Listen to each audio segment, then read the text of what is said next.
Few people are, I suppose, but I, Richard Beckett, have slightly more reason for my distaste of them than most.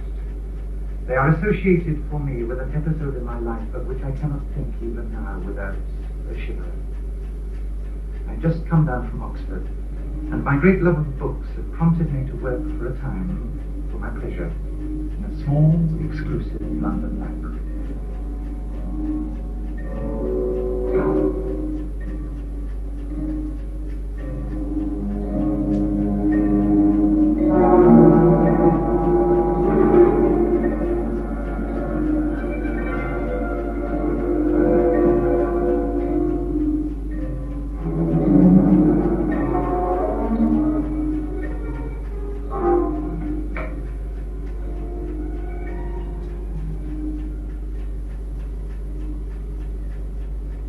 I should like to inquire if I might take this book out. I believe I'm entitled to use this library. My card. Eldred. Mr. John Eldred. I shall be obliged to consult the register. Oblige me by doing I was just about to shut up shop. Hours, 10 till 5. Saturdays, 10 till 1. Closed on August, all during August. Then Beatles. We are now late to September. The hour is 4:49. Please, thanks.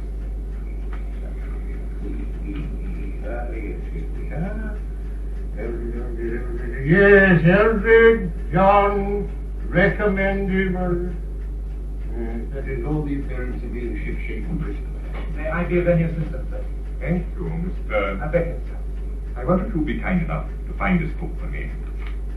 Oh, yes, certainly, sir. That shouldn't be too difficult. Have a catalogue getting cheap, will you, Hudson? It is this particular edition you require. That is no honor. I am exceedingly obliged to.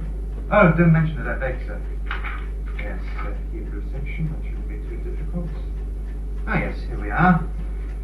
Talmud, Tractate Middoth, with commentary of Nachmanides, Amsterdam, 1707. Jot this down, will you, Hudson?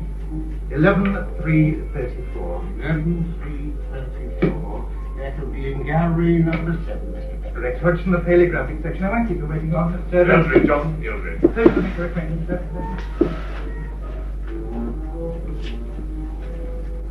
Did you ever know such a musty smell anywhere as there's up here, Davis? The stench is worse than I ever knew it. It cannot be wholesome. A naturally strong smell of dust. Yes, it could be dust. You know, I don't think it can be wholesome. Let's see, Becky. I'm sorry, I've got a gentleman waiting for a book. The smell in this part of the library is noxious. No. I should advise the use of a pomander. It's a pomander. Yes, well, if you'll excuse me. Oh, dear fellow, and welcome. The place needs a good spring clean, I'd say. Yes. Beckett, a good spring clean, eh?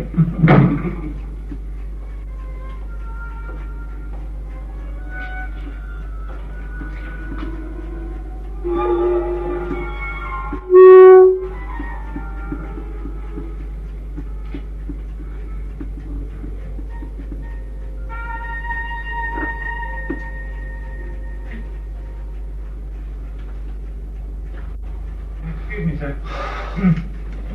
Excuse me, sir, but will you be taking that book out? Sir?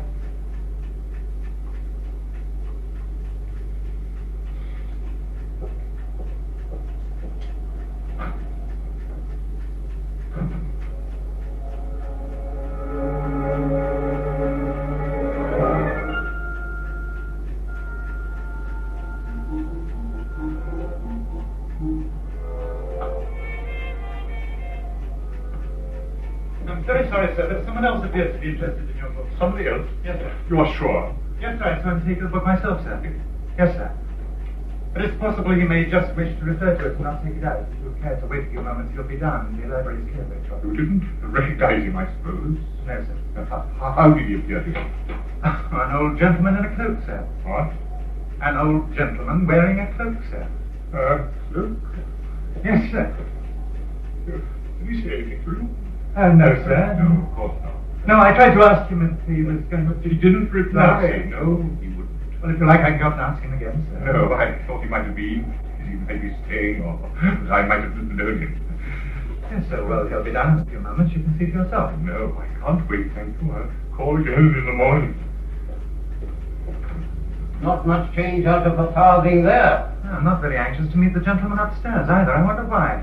I've seen no gentleman in a black coat pass through here. Well, he's up there at the moment, Hodgson, in Gallery 7. I saw him myself. Oh, tell him it's time he was making tracks. Some people have got no homes to go to.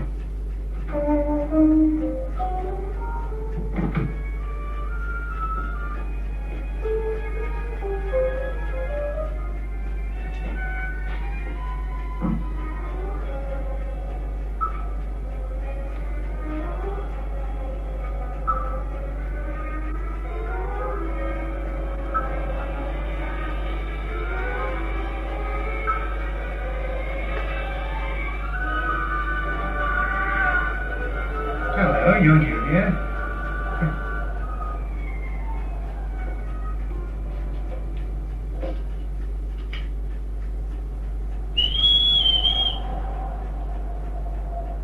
Hello, Hodgson. Mr. Beckett here. Look, it appears that gentleman didn't want that book after all. He's gone. Did you see him leave? No, sir, he must have slipped out without my noticing whilst I was busy. Ah. By the way, there's a black cat up here. What on earth happened to Tabitha? Here, right beside me, sir. The old beauty, aren't you, eh? That cat up there has no right to be there, sir. Chase it out if you wouldn't mind. Right.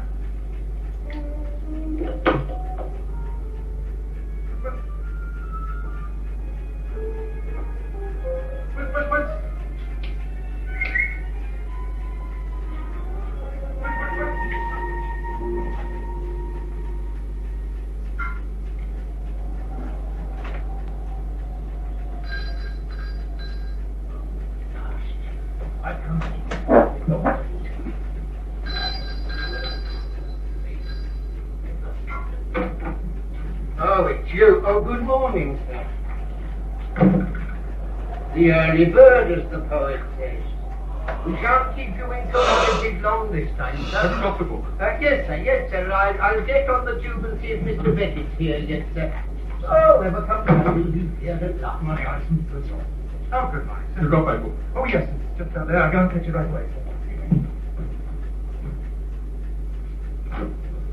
Morning, Good morning, gentlemen. Was it worth it? Half the night spent sampling the pleasures of the town and a thick head in the morning. Yes, 1,000 times, yes. Oh, you have an enviable constitution. Morning, sir. Good morning, sir.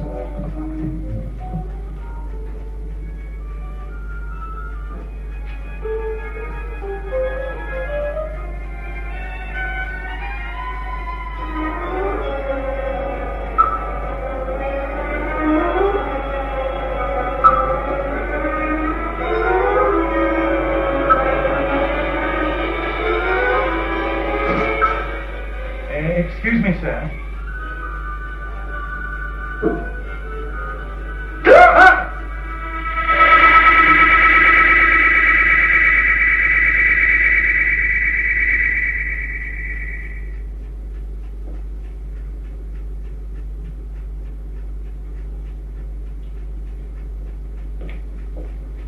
Is it very far to this particular part of the library to which Mr. Beckett has gone? Well, now, sir, I was thinking, sir, it was funny myself, sir. He's a quick man, as a rule. I've been detained more than 20 minutes.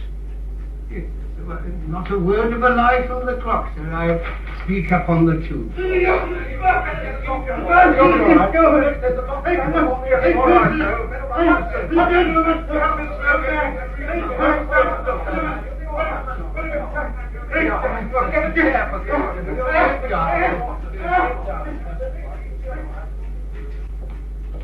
What has happened? I don't know, really, sir. I found him lying on the floor of one of the galleries upstairs. I think he must have had some sort of a fit. Was he alone? Nothing. Yes, sir. There was no gentleman, perhaps, in a black coat up there. No, sir. I'm sure, excuse me. The doctor. The young gentleman was attacked with an attack of illness, as you might say, sir. And now, sir, about your book. I think I must forget the book for the time being, but I should like to avail myself of an opportunity to visit Mr. Beckett when he has recovered sufficiently and offer him my sympathy. There's no doubting in his condition he'll be ordered home. You can give me his address, I suppose. No sooner said than done, sir. Here you are, sir.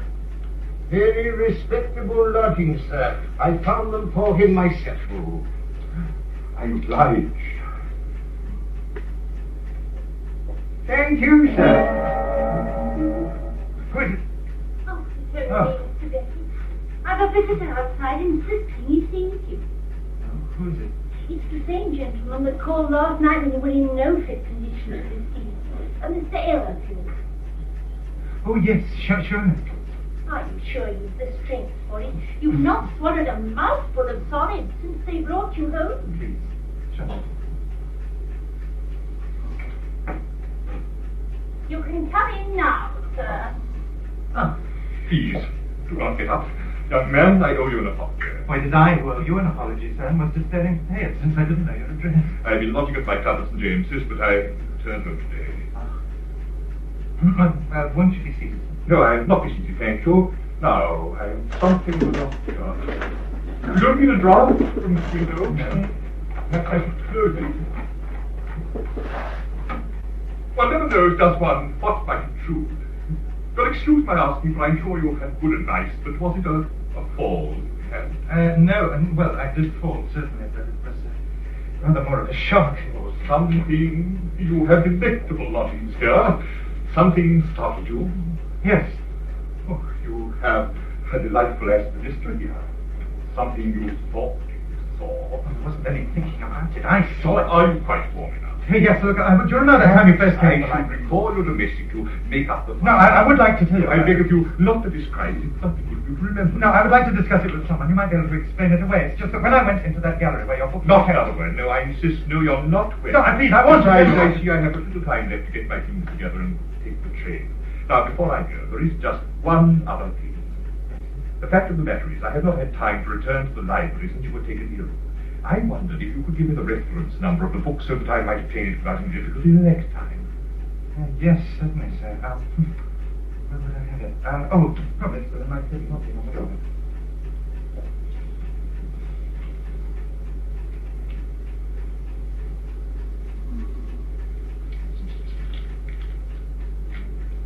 Yes, sir. That's 11-3-34. Thank you. Well, I hope you will soon be fully recovered. Now, if you'll excuse me, now, please do not get up. Time trial trains, to coin a phrase. Good day to you.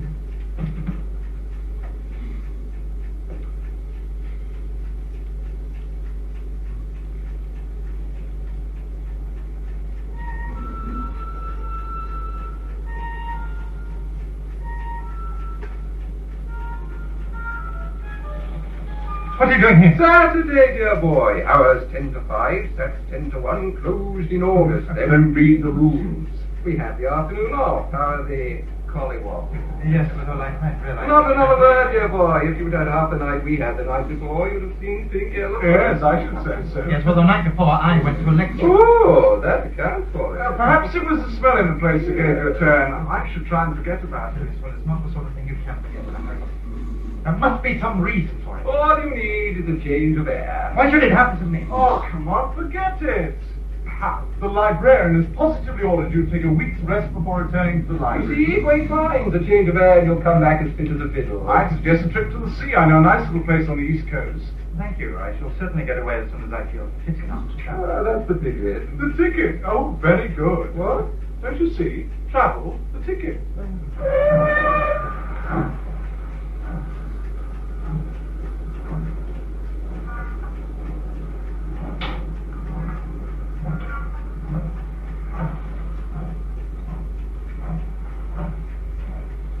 One on Fulton's Mile.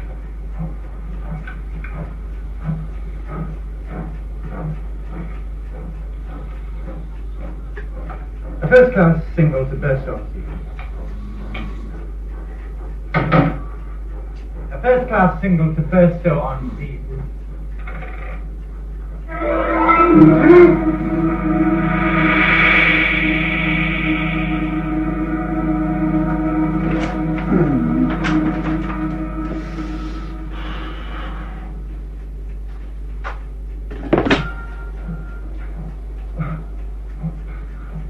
Sorry, I got a little started. been feeling very well lately. Well, if you may fancy, you will soon blow away the cobwebs. I take it you are going to the seaside. Yes. In which resort do you intend to stop? Best here, best one. Oh, is that so? Do you know it at all? No, but it was very highly recommended to me by a colleague of mine. I'm afraid you will find it very dull at this time of the year. Excuse me. You feeling a little better now, sir? Yes, thank you, much better. Where do you intend to lodge? I hadn't arranged anywhere. I dare say it should not be too difficult. Well, now, I do not know if it is etiquette to mention it. Mr. Beckett. How do you do? I am Mrs. Simpson, and, oh, this is my daughter Alice. How do you do? We have been up in town for a few days.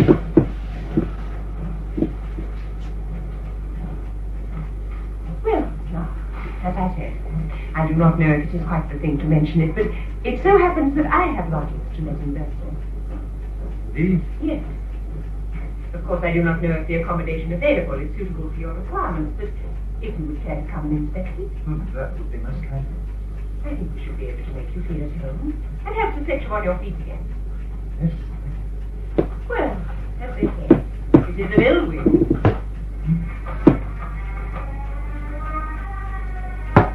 Morning, Hobson Nation. I had a picture postcard from Mr. Beckett this morning. The whole world has had a picture postcard from Mr. Beckett this morning. Dear, dear, dear. Mind to fix the bandstand. The poor chap's obviously not feeling very white yet. Must white to him, jog him along. Oh, and Hobson, a black cat has been prowling about upstairs in Gallery 7 and constantly getting under one's feet. Could you remove it? Cats don't agree with me, you know. I will have it chased off, sir.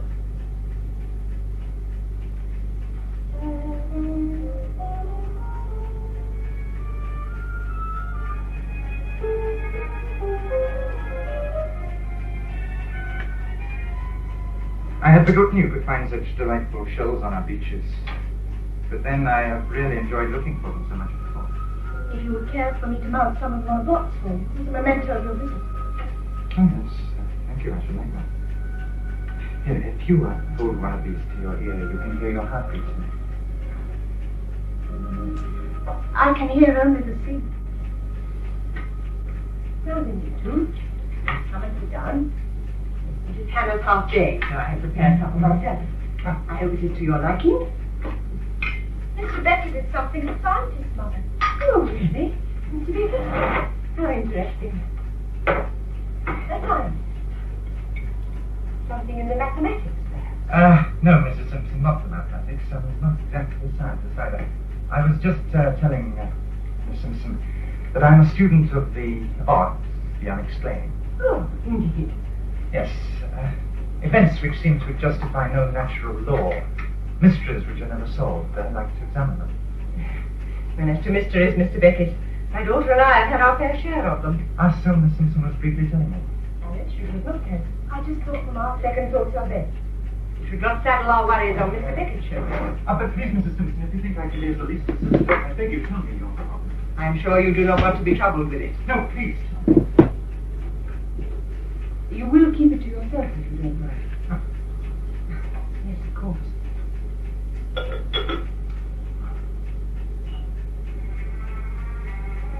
Well, the light is very weak here in the south. Please. I do everything that you wish. Yes, thank you. That's delicious. Please go on.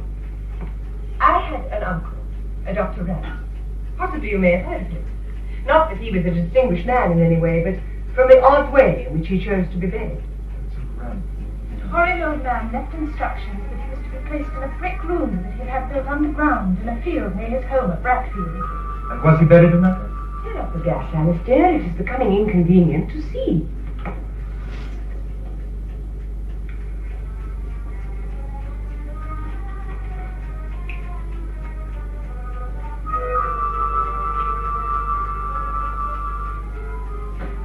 And was he buried in that way? Yes. Sitting down in his everyday clothes. And the plot in the field up above would have to be enclosed with iron railings. Is this the best you can do with the gas, Alice dear? Yes, Mama, it's full on. I do not know. Of course it is silly, but The country people in the district say that he is still to be seen about there. You cannot credit such things. He has been dead and gone these 20 years. What do you think about such things, Mr. Beckett? Ah, well, I am not prepared entirely to discredit the patient. But please, Mrs. Simpson, go on with your story. My uncle was a clergyman. I am glad to say in his last years, though, he did no duty. I do not like to speak ill of the dead, but there is no doubt that he had taken to some form of unchristian practice. He lived in retirement on his estate not far from here. He had no wife, no family, except a niece, who was myself, and a nephew. And he did not like either of these more accounts or anyone else as far as that goes. Alice, dear, am I to tell the story or are you? I beg your pardon, Mamma. Granted. But you have always told me that he was a horrid old man. That will do, Alice. If anything, though, my uncle preferred my cousin to myself. Yes, because from what you have told me, he was much more like a temper, a mean, sharp way. Alice! It is so, though, I'm afraid. Things might have been different if I had not married. You must be very glad you did. Yes. But my uncle very much resented it. Why was that? He feared I would no longer be at his constant beck and call. He would not have me living in the manor house, but he expected me to make myself available to go there whenever at his bidding. Selfish old beast. He lived alone on his estate, with but a few servants. And a large amount of money. That is so. Of which he had the absolute disposal. Then, in a certain winter, he was taken ill, and I was sent for, as usual, to nurse him.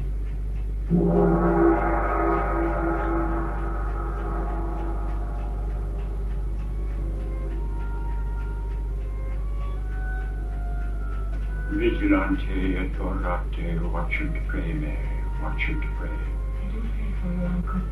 John was here the other day.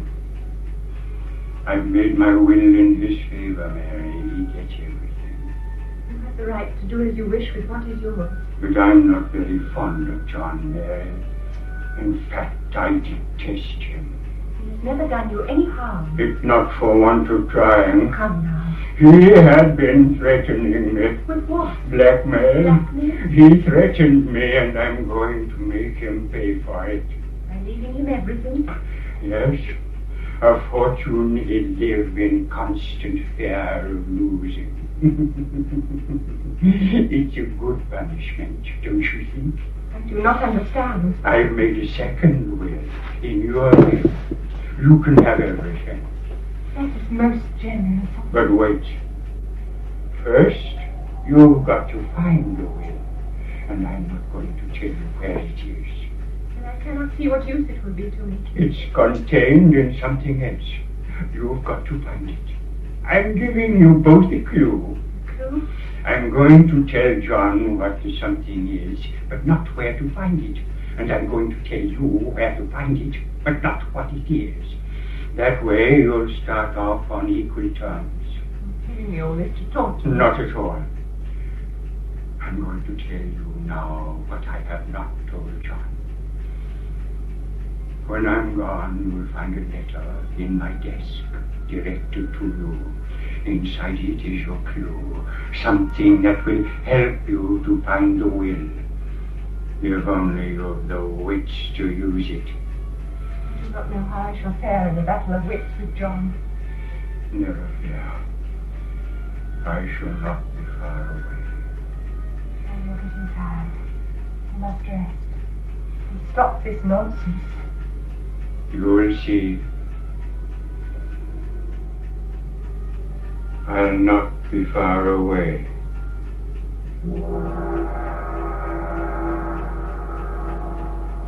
And a few hours after that, he was dead.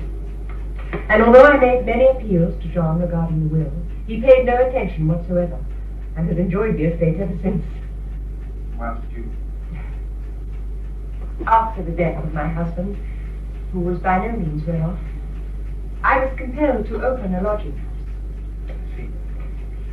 It has not always been as displeasing as I feared. But Mrs. Simpson, if I may be permitted to ask, what happened to the letter that your uncle mentioned? I never found it. You mean it was not in the desk? I searched every drawer and every desk in the house. It does not make sense.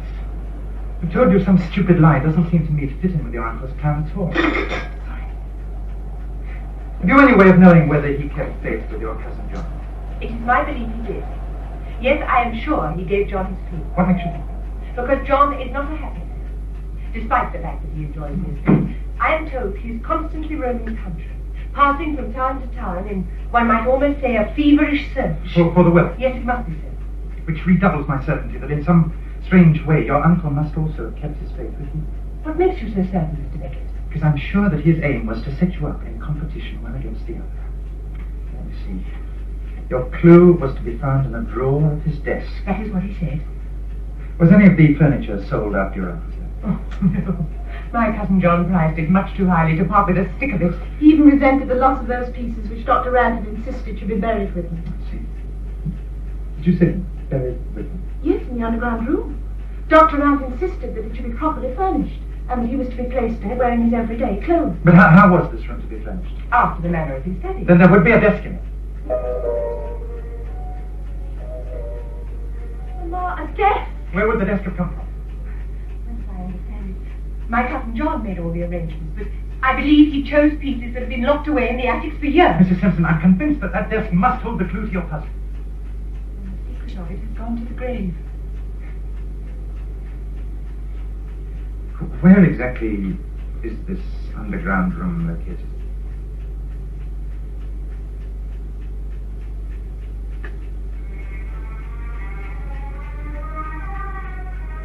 You in here? Oh, there's a message for you. Oh, really? What's it say? It's from Beckett. He's obviously still out of his mind. Imperative, you and Davis meet me, Bratfield Railway Station, midnight tonight.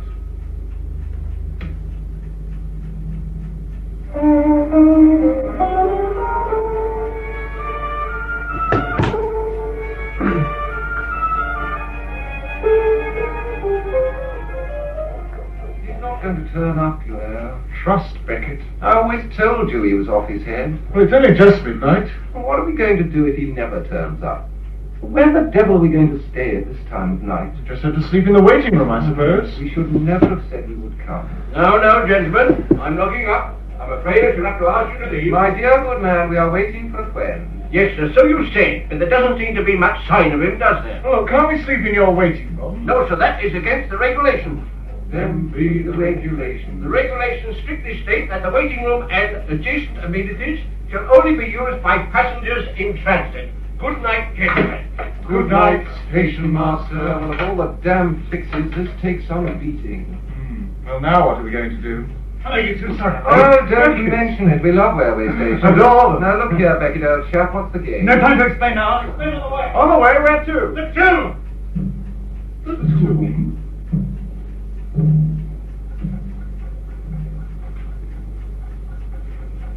Long past midnight, Mother.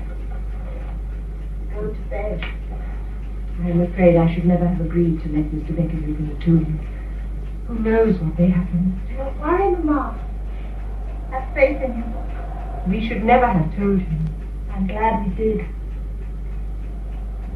He must be nearly there by now.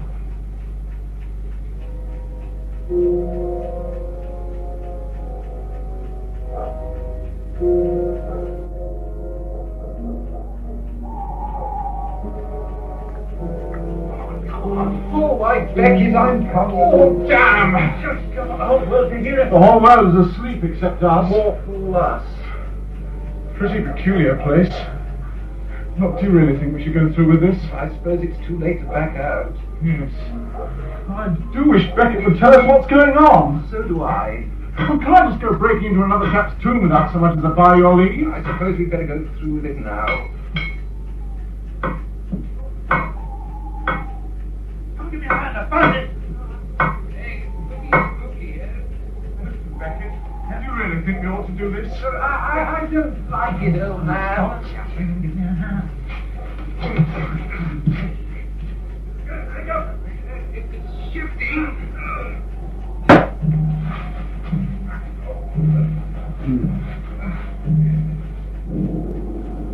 I say, Davis, it's that smell, like in the library. What's down there? I can't see a thing. It's like the Black Hole of Calcutta. Well, here goes. Are you absolutely sure you want to go down there, old chap? Well, it's your field. Already out.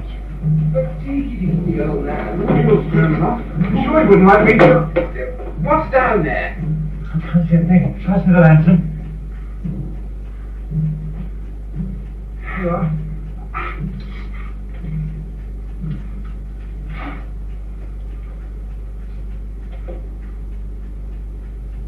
Beckett, what is it?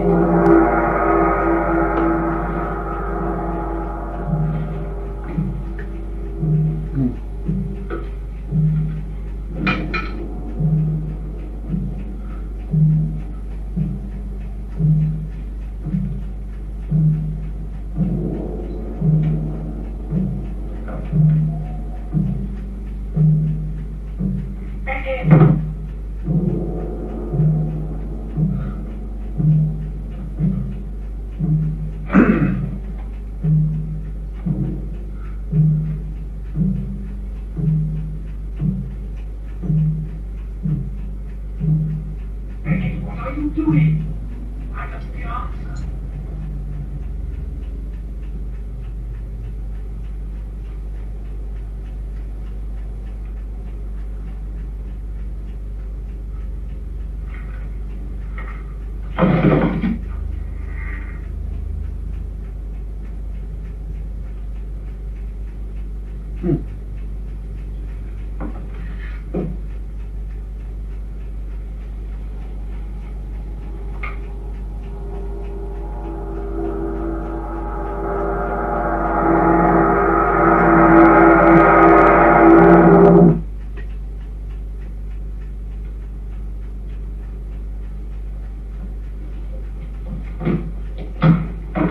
Good afternoon, gentlemen. Morning, Watson. Is it still morning? You surprise me. The head librarian was asking for you two. Oh, Lord, we're for it. And it's all Beckett's fault. Yes, it must be. He'd been rather worried as to why two of his assistants had taken the morning off. Well, what did you tell him, Watson? Well, sir, not being fully acquainted with the true facts, I told him as how you were both on duty at the auction. Hobson, you're a brick. I wouldn't know about it.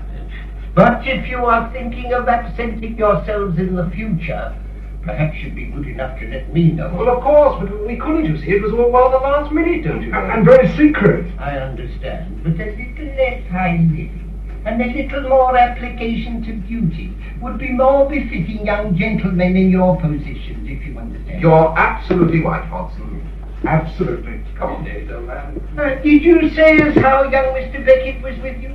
Mr. Beckett? I was under the impression he was at the seaside. Yes, well, he was, you see. We thought we'd pop down and see him. Really? Whatever for? Well, it's funny you should ask that. You see, he wouldn't tell us. Really, gentlemen, I don't think I quite follow you. Well, never mind, Watson. If it's any consolation, we're as much in the dark as you are. I did not tell them any more than I absolutely had to. I did not feel it was right that anyone should read the letter before you did. Thank you.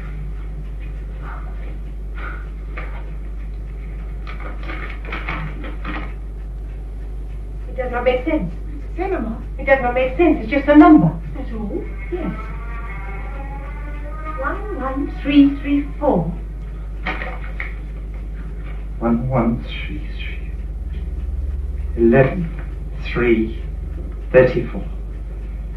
Mrs. Simpson, I think I am beginning to discern a pattern in all this. I do not think it was entirely coincidence which brought us together in that station waiting room. Answer me one question. What became of your uncle's collection of books? Well, he disposed of them all before his death. They were donated to libraries throughout the country. Your cousin's name is John Eldred, is it not? Yes, but how... Mrs. Simpson, I'm convinced that the answer to your problem lies within the pages of one of those books, the Tractate Middoth.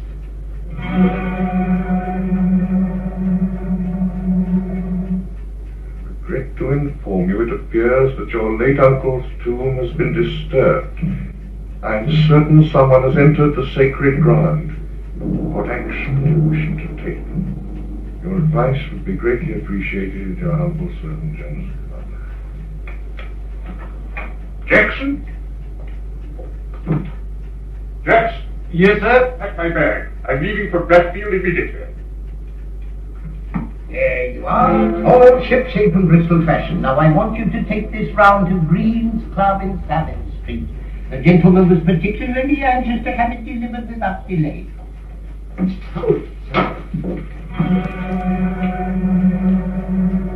Mr. Beckett, sir, we wasn't expecting you back in harness till next week. Yes, well, the fact of the matter is I had to return unexpectedly to visit my grandmother. Was that Mr. Beckett? Well, it's his grandmother. Oh, she shows a remarkable turn of speed for an old lady. What are you doing back here? Looking for that confounded book. Which confounded book? The Tractate Middoth.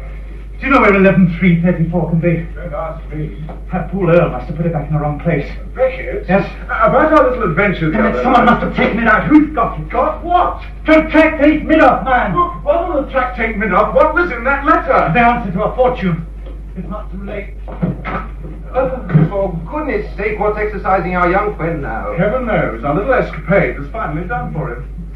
Quite unstable, you know. I told you when he first came here, intellectuals are not to be relied on. Drags us all over the English countryside, pops us in and out of tools, makes us hours late for work, and has not got the common decency to tell us what it's all about. Yes, he might have told us what it's all about. I'm sorry, Your Reverence, it's all I can do. Rules are rules. Rules are rules, and that's a fact. Take them or leave them.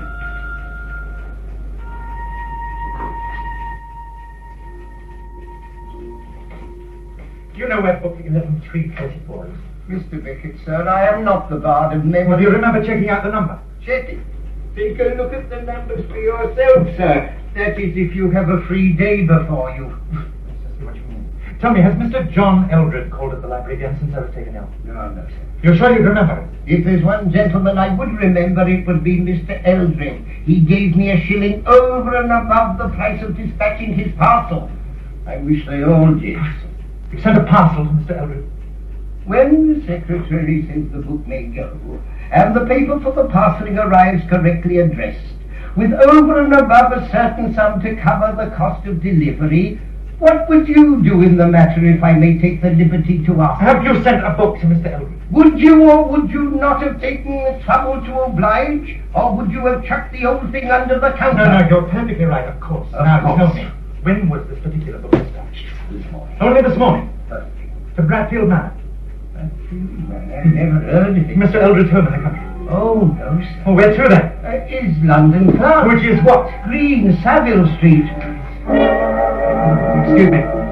Oh, excuse me, sir. Can I be of any assistance? Yes, could you tell me if Mr. John Eldred is in, please? Mr. Eldred. No, I regret not. Mr. Eldred is out of town. Are you sure?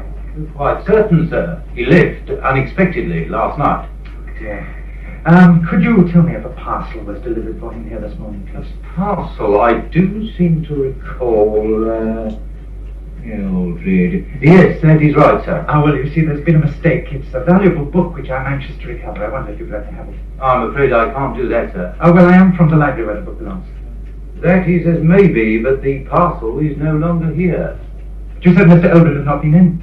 That is correct, sir, but he left instructions that the parcel was to be dispatched by passenger train to Bradfield in Suffolk.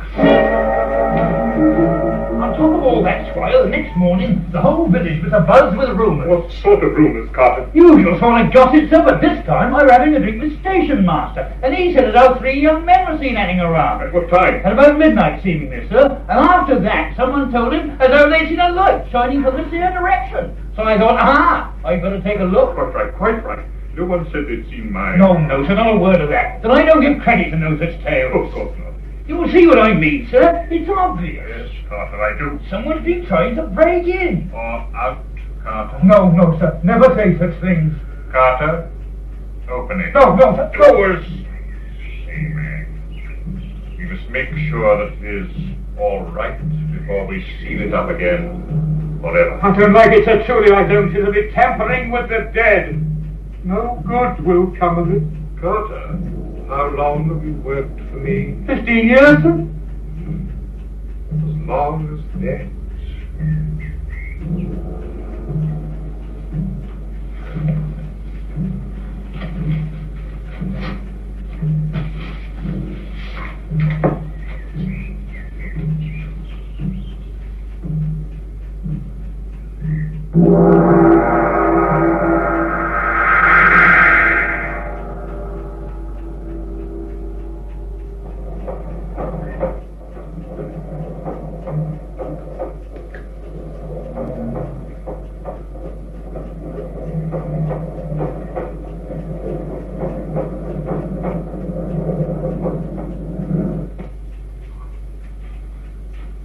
Afternoon, Squire.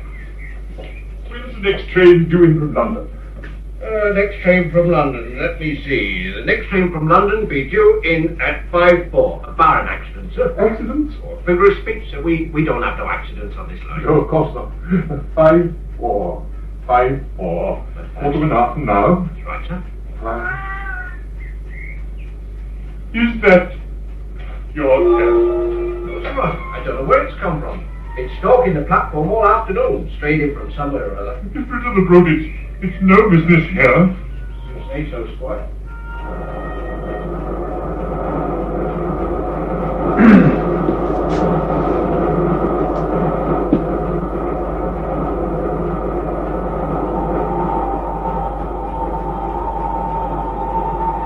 I hope it won't be late. Never been known to be, sir. You waiting for someone, sir? Waiting for somebody? No, a parcel. I'm expecting a parcel. Oh, I see. Where the devil's that confounded train? Well, coming in now, sir. There be the signal.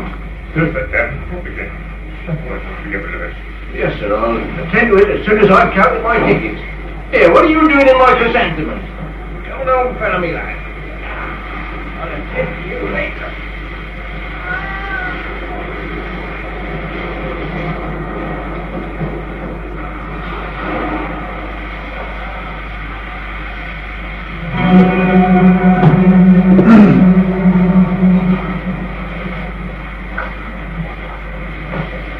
All tickets, please. Up there, Miss Later. Sure. Bratfield Manor. Here you are, sir. It's Square in order to get that parcel. Happened it was somewhat very precious. Excuse me. Just a minute, sir. You've not handed in your ticket. Look, I must catch up with Squire Eldred. You'll have your job cut out. He was just driven off in his pony and trapped helter-skelter. Which way did he go? Took the road back to the village. The village? Of course, you might cut him off if you was down the short way. Yes. Through the gate over there, along the side of the river till you come to the end of the lane, turn right and follow straight through. Thank you very much. I'm much obliged. The old world's in a hurry today, it seems.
Last will and testament. I, Josiah Esmond Rat, of Bratfield Manor.